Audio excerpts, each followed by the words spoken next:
মহিলা মোর্চার নেতৃত্বরা পুলিশকে ঘিরে বিক্ষোভ দেখালো, কারণটা কি জানলেন? এটা বলেছিলেন পুলিশ একদম যে তৃণমূলের দলদাস, আজকে সিভিক না একজন ওই কনস্টেবল হবে, সে সিভিল ড্রেসে এসে যখন আমাদের মহিলা মোর্চার দিদি ভাইরা ওনার পরিবারের সঙ্গে কথা বলছিলেন, যখন যেখানে মিডিয়া এলাও ছিল না, কিন্তু উনি মহিলাদের মাঝখানে ঢুকে গিয়ে লুকিয়ে ভিডিও করছিলেন এবং সেটা ওনারা দেখতে পান।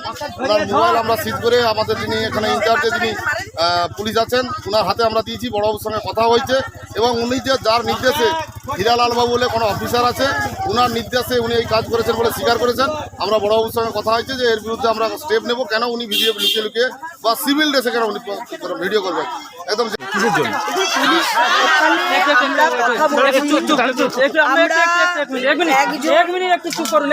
আমরা ওখানে গেছি, তাদের সাথে কথা বলছি, সমস্ত বিষয় এই ইনি কনস্টেবল ছিলেন, ঢুকে পুরো ভিডিও করছে। এখানে পুরোটাই মহিলা, যদি কোনো মহিলা থাকতো তাহলেও আমরা একটা প্রশ্ন করতে পারতাম, কিন্তু একজন পুরুষ পুরো মহিলার মধ্যে ঢুকে কনস্টেবল সে কি তুলছে? কারণ এখানে খুনটা করিয়েছে, এখানে কি আলোচনা হচ্ছে সেইটা ওনারা রেকর্ড রাখছে, পরে যাতে সেটাকে ব্যাকআপ দিতে পারে। কেন? তাকে বাঁচানোর জন্য এই ভিডিও। আমরা তো যে মারা গেছে, যে পরিবার মারা গেছে, আমরা তাদের কাছে এসেছি, তাদের সান্ত্বনা দিতে এসেছি, কারণ সান্ত্বনা জানাবার ভাষা নেই।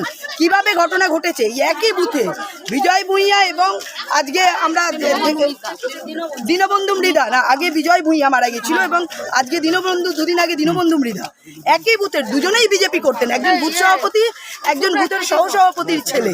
তাহলে পুলিশ ক্যাম্প রয়েছে, অথচ এইভাবে মার্ডার হয়ে যাচ্ছে। পুলিশের কাজ কি? পুলিশ করছে নাকি? আমাদের এটাই প্রশ্ন ছিল। আমরা পুলিশকে বললাম, উনি কি আদৌ পুলিশ? কি পরিচয় পেলেন? দেখুন উনারা বলছেন কনস্টেবল। আমরা ওখানে দাঁড়িয়ে যদিও ছবিগুলো ডিলিট করিয়েছি, কিন্তু আমরা জানি যে ছবি ডিলিট করলেও সেই ছবি থাকে।